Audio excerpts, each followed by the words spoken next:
Reading 18 from the Psychological Commentaries on the Teachings of Gurdjieff and Ouspensky, Volume 1, by Dr. Maurice Nicoll. Birdlip, September 12, 1941. The Idea of Transformation in the Work. Part 4, Section 1. Let us take the idea of work on oneself. As you all know by now, we take the thing which we call oneself, that is, myself, yourself, as one thing. We think we are ourselves. Work on oneself is thus made quite impossible. How can you work on you if you and you, in each case, are one and the same thing? But you and yourself are not the same thing. If you and yourself were the same thing, work on yourself would be impossible. Think for a moment. If you and yourself are identical, that is, one and the same thing, how can you observe yourself? Would it not be impossible? A thing cannot observe itself. How could it do so? So, if you take you as yourself and yourself as you, and think that you and yourself are the same thing, then how do you propose to begin to observe yourself? You will try to observe you. And how can that be possible?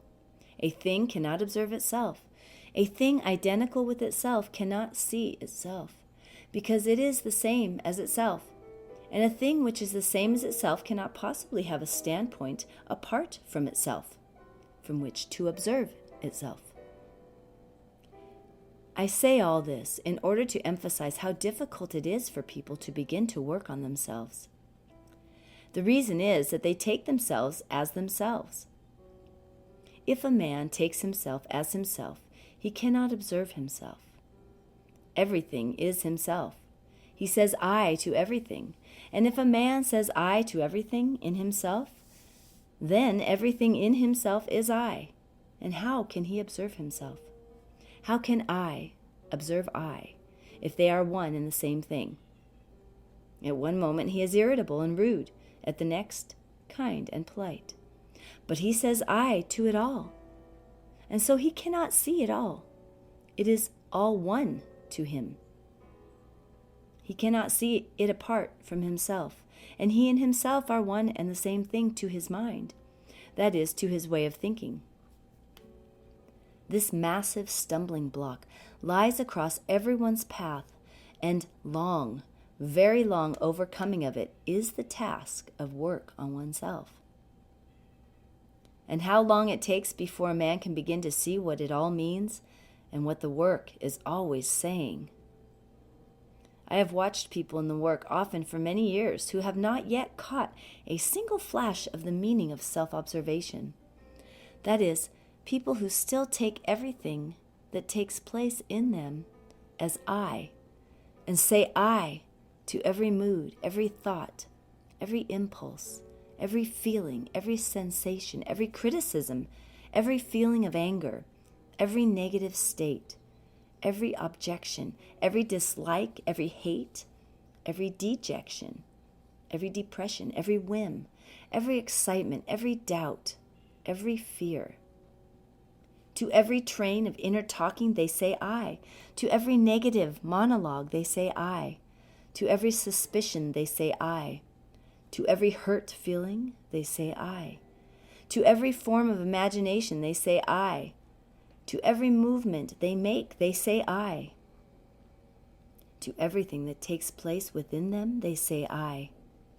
In such a case, the work can only be something listened to externally, something they hear said to them, the words of which they remember, or not, as the case may be.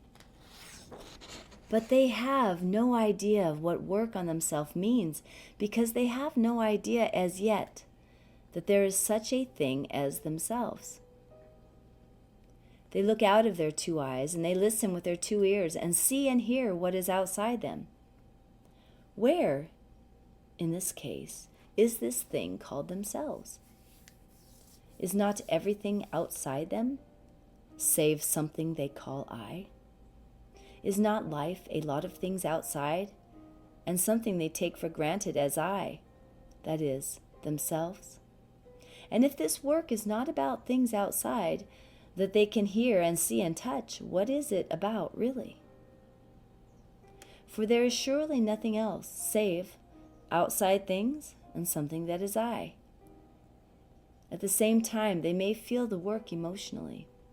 They may feel that it is about something strange and genuine and real, but they cannot see exactly what it is about. They continue to talk as they have always talked and say I to it all. They continue to feel and to think as they have always felt and thought, and they say I to it all. To all their manifestations, to all their mechanicalness, to all their inner life, they say I. And since everything is I, what is there to work on? This is quite true.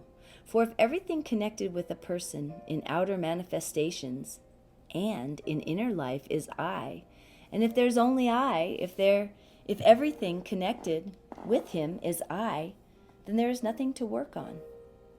For who can work on I if everything is I? What can observe I if everything is I?